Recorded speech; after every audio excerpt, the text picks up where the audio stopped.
then, ladies and gentlemen, we have a super middleweight contest brought to you by VIP Promotions, Tanko, VIP TV, and Fight Life.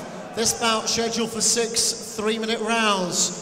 Timekeeper ringside is Phil Morris from the Wirral, and upon the sound of the bell, the scoring referee once again is Darren Sarginson from Manchester. Boxing out of the blue corner, on the scales at 11 stone, 11 pounds, 2 ounces. 6 victories as a professional boxer. He's wearing the black shorts trimmed with white and boxes out of Klaipėda, Lithuania. Manchester, please welcome Deividass Sajauka.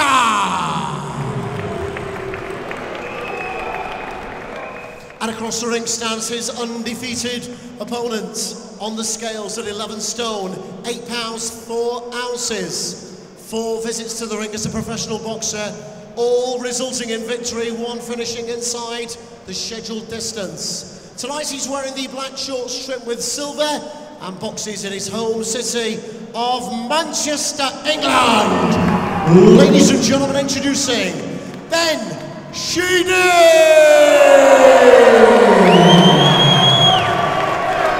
Referee Darren Sarginson with his final instructions.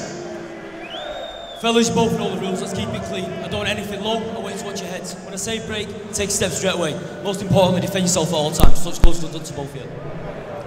A super middleweight contest, this one scheduled for 6 3-minute rounds. Here we go. Semi-final before the big main event coming up later. We got Ben Sheedy against Deividass Sajauka from Lithuania. Big fan favourite in these parts, Sheedy.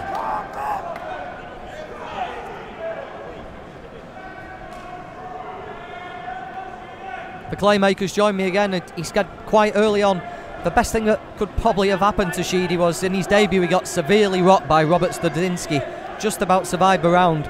Since then he's barely lost a round, has he, Simon? No, he's not, and do you know, it's quite interesting because he doesn't seem to have taken away any aggression out of his performances as well. He just, don't know what's he done, is he probably just tightened up at that little bit, hasn't he? You know, he was leaving himself that little bit open, you know, smaller gloves are professional and what have you, and yeah, he seems to be improving every fight now. Another marking time fight for him this, you know, just to practice what he's been working on in the gym, let everybody see. Yeah, it is as well, you know, he's a big ticket seller as well, so he's getting another opportunity, you know, to come out tonight, put a show on for his fans before Christmas, get a little bit of a bit of extra payday for his boxing, and I say then next year, look to get on the big shows again, slowly step up the improvements of the opponent. No, but I think we've seen Sajauka a couple of times before. Maybe not necessarily as a live show, but certainly as an opponent, and he won't fall over. You know, that's certainly not what he's come over to do. Tough kid, he does fire back. I need to check his record actually and see who we've seen him with before. I'll probably check it now, and it'll be his professional debut. I always think whenever I see Sam Sheedy fight or anyone from Champs Camp, what a corner. Yeah, you know, if you were to be stood in the car park having a fight about car parking, car parking spaces, who would you want behind you? Yeah, it sounded like you sound like you just had a message then threatening to get you out. Yeah, you know, I think it's the Champs Camp. It's probably the most iconic boxing gym in Manchester, isn't it? If not the Northwest. You know, looking at the British champions that's come out of that gym and continue to wield them out. I think it's great. It's a bit like, you know, they won't like it because I'm a Liverpool football fan. I've just put the Man United tattoo on his leg. It's they used to call it the boot room. You know, they you get past the keys to the boot room on, and that's what it is. You know, you look at Ensley and Morris now doing the corners, and Carl still knocking around, you know, down the gym. And I think it's great to see. It's kind of the Champs Camp legacy. You know, Phil Martin. You know, it's living on, isn't it? And it's living on through the likes of Ben Sheedy. Certainly an exciting fighter as well, aggressive. In that Champs Camp attitude, comes to really put it on people. Yeah, you can see why he sells tickets as well, can't you? You know, he's had a few tasty spars as well from what I'm led to believe. You know, I think John Telford went down and had a spar with him as well, and a couple of other people who I've spoken to. You know, he's exciting. He gives you value for money. He's only fighting 4 rounds at this moment in time, obviously, but you know, you're probably getting 8 rounds of action when Sheedy fights in a 4-round fight. End of the first round, it was a nice round. He's a level above this opponent, you can see that. you've got to use these opportunities while you're putting a show on and while you're trying to please the hundreds of people who you've sold tickets to. You have got a job to do in there as well. It is your professional career, and I think it's just getting the balance right. Potentially, and when he made his debut, potentially the balance was a little bit, more towards pleasing the fans and everything else. But no, he's improving every fight. He's taking on board what Enzi's saying to him and the rest of his team. He's tightening that defence up. He's still letting the shots go. What a 2016 he's had. He's boxed on the big show at the MEN. He's made his professional debut, building a bit of a fan base, and like I say, a lot of people, you're pushing somebody to say who's the Manchester middleweight to watch, because there's 2 or 3. You've got Dale Coyne, you've got Jack Flatley, John Telford, and got Ben Sheedy in there. Jack Flatley and Dale Coyne both put on the career best performances on the last VIP show, didn't they? Yeah, they did. Yeah, they're getting that exposure. It's that exposure that Ben got when he boxed on the Matchroom show, and I think that brings out a little bit more. And the way Sheedy boxes, he's quite focused. He's quite intense. I was around him a little bit as John Telford and Luke Evans were getting ready, and I just watch him. He's quite. He just puts himself in the zone, and I was watching his body language. He's like pacing round, but not taking anything out of himself. There was no nervous energy being burnt. He just wanted to get in there. He wanted to do a job, and yeah, I think it's great boxing in the Manchester Arena. It's great boxing at them venues, but this is potentially Ben Sheedy's house, isn't it? It's where he made his pro debut. Did about 200 ringside tickets. Nobody does 200 ringside tickets, do they, on these small old shows? And Victoria Warehouse, it's probably, welcome to Ben Sheedy's house. Yeah, this is more like the landscape he's going to forge his career in, this, isn't it? He's got to be successful at this level before the MEN Arena becomes his staple. Yeah, so far so good. Nice right hand there. Yeah, of course it is. We talk about it all the time. I had a conversation with Eddie Hearn many moons ago. When he used to speak to you? Yeah, when he used to speak to me before I upset him. No, we're friends again now. And one of the things that Eddie said to me is that if you do talk to any of these young lads, and you do talk to anybody that's making the way in the game and turning over professional, tell them to get to 10-0. I'm not going to look at people that come knocking on my door at 4-0, 6-0. They tweet me, say you might get on a show, but he wants lads at 10-0, so you can do your kind of apprenticeship on the smaller shows, on Steve Wood shows and what have you. When you come to me, I want to be looking at you getting put in 50-50 fights, fighting people from other people's gyms in Manchester, other stables, other promoters, and that's what I'm going to do. And with the BT deal that's come out, Eddie's come out with a comment this week that he only wants people that's going to be world champions. And I think 95% of the Matchroom stable, I don't think they're going to be the world champions. So I thought it was quite a bizarre comment to come out with. 99.9% of professional boxers won't become world champions. No, it was a very bizarre comment. I think he was trying to have a dig at Frank Warren and the kind of, if you go and fight on a Frank Warren bill, it means we don't want you. That's not the case, is it? There's some good fighters that's going to get their opportunities, and Ben Sheedy's one of those fighters that's going to be looking for an opportunity, get on the undercard of the big shows, because it always helps. It's going to help bring people back here as well, isn't it? Where's your next fight? It just mixes it up that little bit, doesn't it? Keeps it fresh for the supporters. But like I say, the majority of Ben's fans, I know they like this venue, like having a beer. They jump in a taxi, it's 5 minutes away from town, and they go in. Like I say, so far so good. Every time Ben's boxed, they've gone and had a really good after party as well. So you were up in the changing room with Luke and John Telford. You told us what you thought of Telford before. What did you make of Luke Evans tonight? I was impressed with his footwork and body work.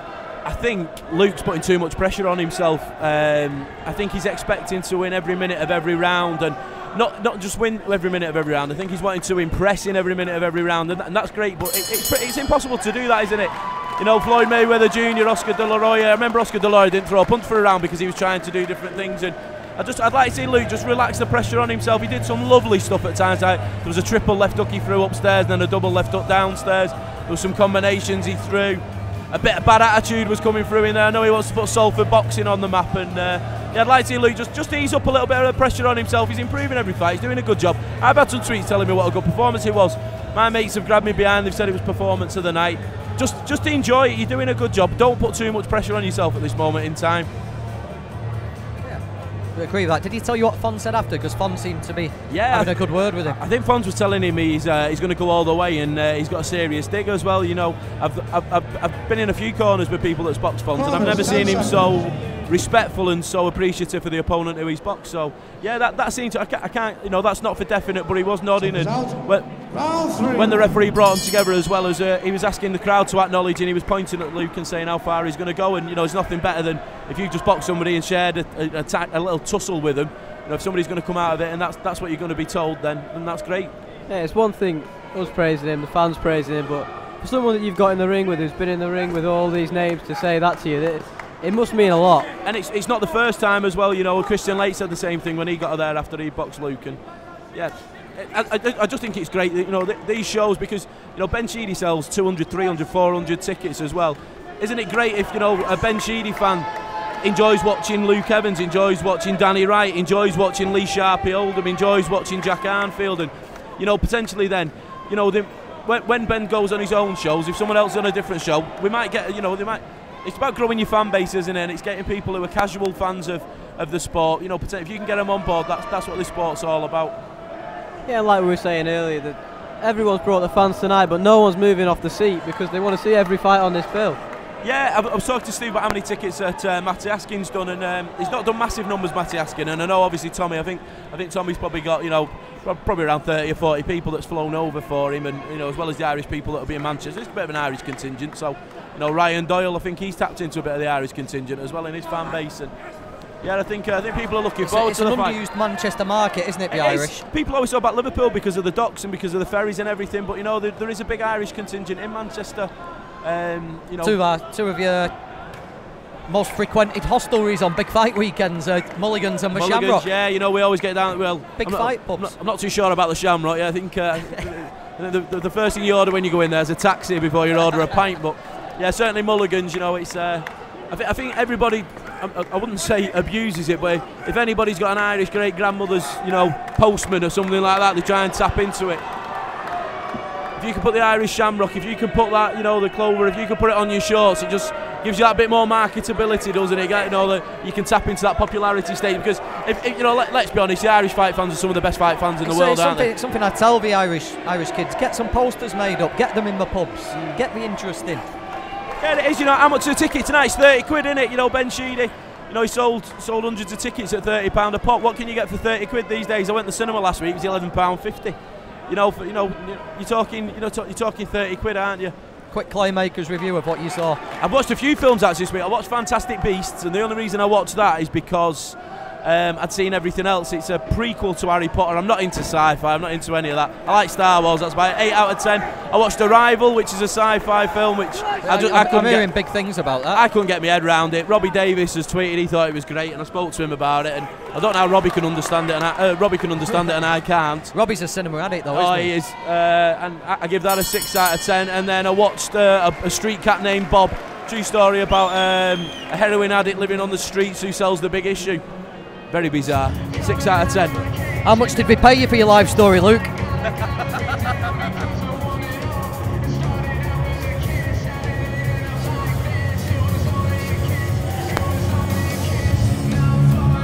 All going to plan, this, isn't it, so far for Ben Sheedy? Yeah, it looks that way. He's looking good, looking sharp. The first 6 rounder, he's looking comfortable. Just talking about the main event, I know we talk about being a 50-50, and the word 50-50, it's said a lot. I've got 2 tweets on here, one saying that McCarthy will batter him, the other one saying easy night for Askin. That's what it's like tonight, it's a real 50-50. Corners, 10 seconds.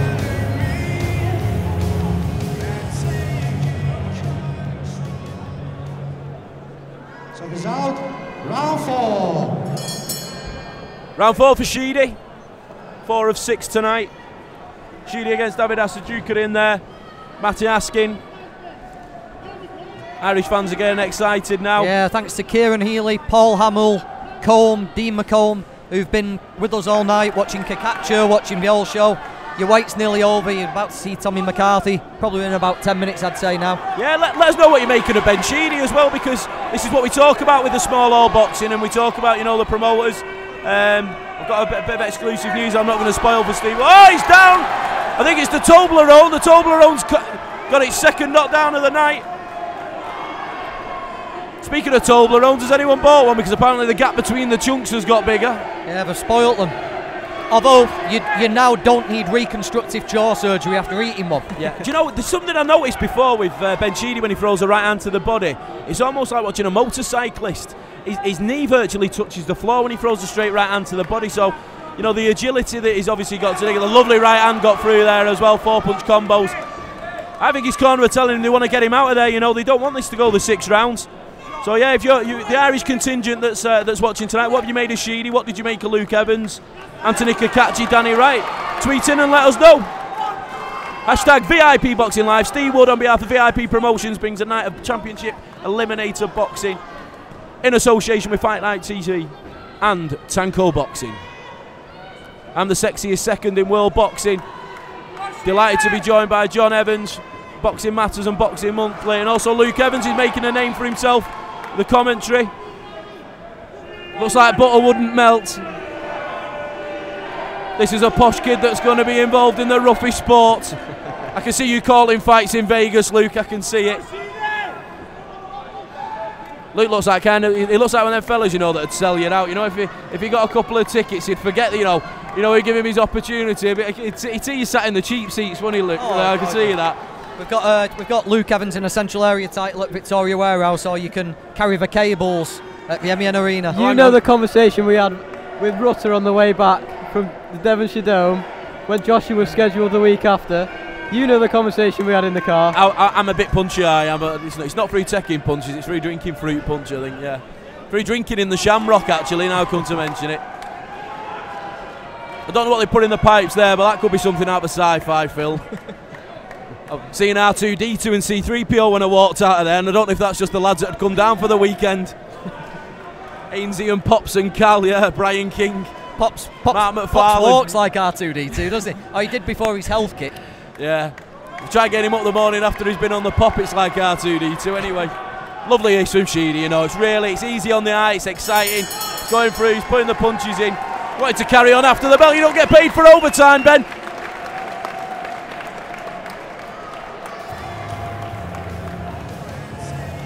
Into the 5th round for the first time in his career now, Ben Sheedy.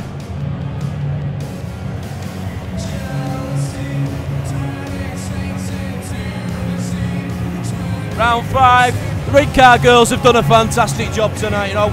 It's not easy, that job. You've got to walk round, you've got to hold a card up.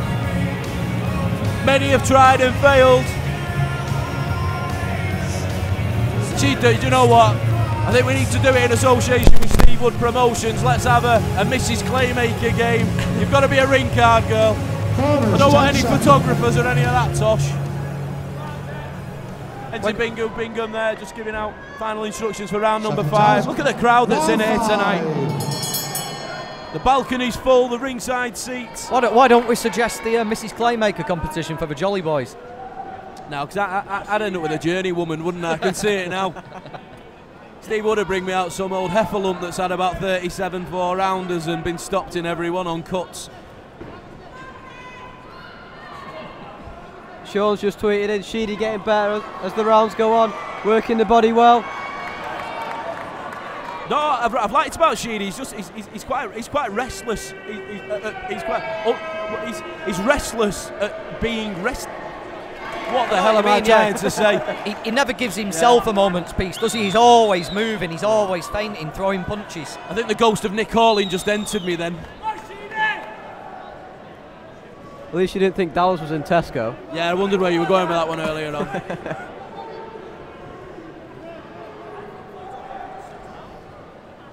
So guys, we're going to put you on the spot. Who's been the highlight of the night so far? You've got one more fight to go. So obviously we're going to expect that to be fight of the night. But lovely this from Sheedy. We're just going to have to just delay the question there. No likey, no lighty.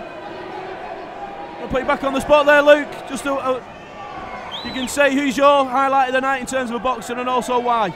I've got to say, having not seen a lot of him before, Anthony Kakachi is just, he really impressed me tonight. And also Danny Wright, I've not seen a lot of him either, and he looks like one to look for in the future. You need to remember those two names because I think they're both going a long, long way.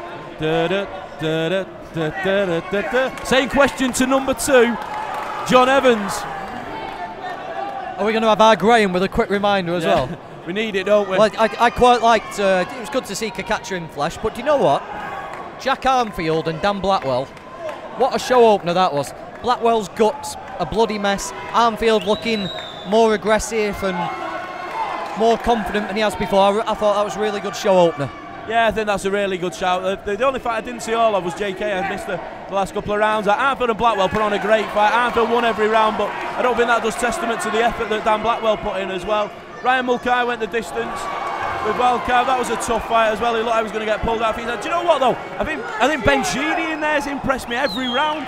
You know, I keep thinking, perhaps he'll have a round off, and he's just lovely uppercut from Sheedy. I think the word you were looking for before was relentless, wasn't it? Yeah, he's restlessly relentless, isn't he? Yeah, try saying that 5 times when you've just seen a green lorry and a red lorry. Or a blue lorry. And you're wearing red leather and yellow leather. Yeah, just leathery. And you've just bought some seashells.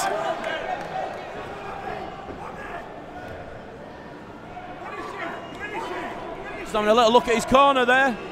Not too sure what Sajauka was looking for. Oh, the referee stepped in! I think the little look at his corner just made the referee Darren Sargentson have a look. Very businesslike from Ben Sheedy, just turned around, shrugged almost, back to his corner. Ben Sheedy, that was impressive tonight. Stays unbeaten, gets a stoppage victory in there. Very impressed with Sheedy tonight. It's time. We hope you've enjoyed tonight's action, but now it's all what a lot of people have tuned in for, what a lot of people are here for. Final eliminator for the British Cruiserweight title, Matty Askin, Tommy McCarthy. We're pretty sure it's going to be a surefire hit, aren't we? Yeah, can't wait for this fight. The biggest fight I've had the pleasure of calling. Depending on how the TV deal goes and whether we're popular or not, it could be the last big fight we call as well. Looks a little bit like Russell Crowe there, doesn't he, in the ring, checking him out. Russell Crowe after a night round Deansgate. Tell you what, we've had some great tweets in praising the show. I'll read them out in a minute after this announcement. The MC Paul Booth with tonight's decision from the referee, Darren Sargentson. Ladies and gentlemen, the official end of this contest comes at 2 minutes 56 seconds of round number 5. That's the time recorded by our timekeeper Phil Morris at ringside. Referee Darren Sargentson has stopped the contest. Therefore, your winner and still undefeated as a professional boxer from Manchester, Ben Sheedy. Well done there, Ben Sheedy. What a performance. Andy Popolowski, you're the winner of the t-shirt tonight. If you want to tweet me your address, we'll get that t-shirt off to you. Let me know what size you want, what colour you want. You correctly predicted round 5 stoppage there for Ben Sheedy. We'll get a t-shirt off in the post to you.